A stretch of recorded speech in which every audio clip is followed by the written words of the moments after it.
ఒకవేళ అట్లా వెళ్తున్నానంటే ఆరోపణలు, ఇంటి గేట్లు వేసాడో, మాకు నాన్నకేదో చెప్పాడో, మీ అందరు కళ్ళు మప్పడం. అండ్ అక్కడ ఇన్ని సంవత్సరాలు లేనిది సడన్ గా ఇక్కడ ఈ రోజు హోర్డింగ్స్ చూశారు, ఎవరెవరితో హోర్డింగ్స్ చేసుకున్నారు మీరే చూశారు. నేను పోయినసారి వచ్చి స్టూడెంట్స్ ఊరోళ్ళతో మాట్లాడి వెళ్ళిన తర్వాత పరిగెత్తుకుంటే వెళ్ళి లొకేషన్ గారికి కలిసారు విష్ణు గారు అండ్ ప్రతి ఒక్కరు. అండ్ ఎందుకు భయం, ఎందుకు నేనేం చేస్తాను, ఏం లేదు కదా కూర్చొని మాట్లాడేదానికి ఎందుకు. ఎనీవేస్ నేను గొడవకు రాలేదు, ఇక్కడ ఆపారు కాబట్టి చెప్పాను. అందరికీ కనుమ శుభాకాంక్షలు. నేను తాతగారి సమాధి, నానమ్మ తాతగారి సమాధి, అలాగే అక్కడ నా కజిన్ బ్రదర్ ప్రసాద్ అన్న, మంచు ప్రసాద్, ఆయన సమాధి కూడా ఉంది అక్కడ. నేను జస్ట్ దండం పెట్టుకుని వెళ్తానన్నా, అంతకుమించి ఇప్పుడు తాత నానమ్మ సమాధికి దండం పెట్టుకుంటానని లాఠీ చార్జ్ చేస్తే పర్వాలేదు, తాత నానమ్మ కోసం దెబ్బలు తింటాను.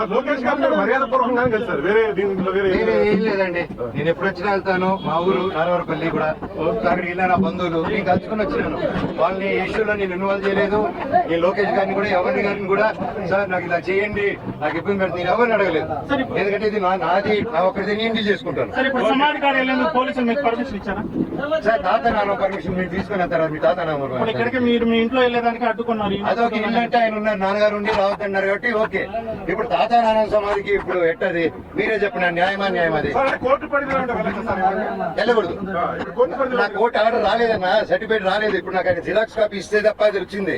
నాకు first of all xerox copy ఆయనకి ఎవరు ఇచ్చారో తెలియాలి కదా, స్టేషన్కి వెళ్ళి అడుగుతాను. సర్టిఫికేట్ అది జిరాక్స్ కాపీ నాకు కోర్టు ఇచ్చింది, అలా బయట ఇవ్వకూడదు. ఆయన చేతికి ఎవరో లోపల నుంచి ఇచ్చుంటారు కదా. నేను అప్పుడు సార్ని అడుగుతాను, సార్ ఆ పేరు ఇవ్వండి, నేను ఫైల్ ద కంప్లైంట్. సో ఇప్పుడు నేను తాత నాన్నమ్మకి సమాధి దగ్గరికి వెళ్తున్నాను. దండం పెట్టుకుని నేరుగా చంద్రగిరి స్టేషన్ కానీ ఎస్పీ గారి దగ్గర కానీ ఎవరు పర్మిషన్ ఇస్తే, అపాయింట్మెంట్ ఇస్తే అడిగి కలిసి అఫీషియల్ గా లాంచ్ చేసుకొని బయలుదేరుతాను.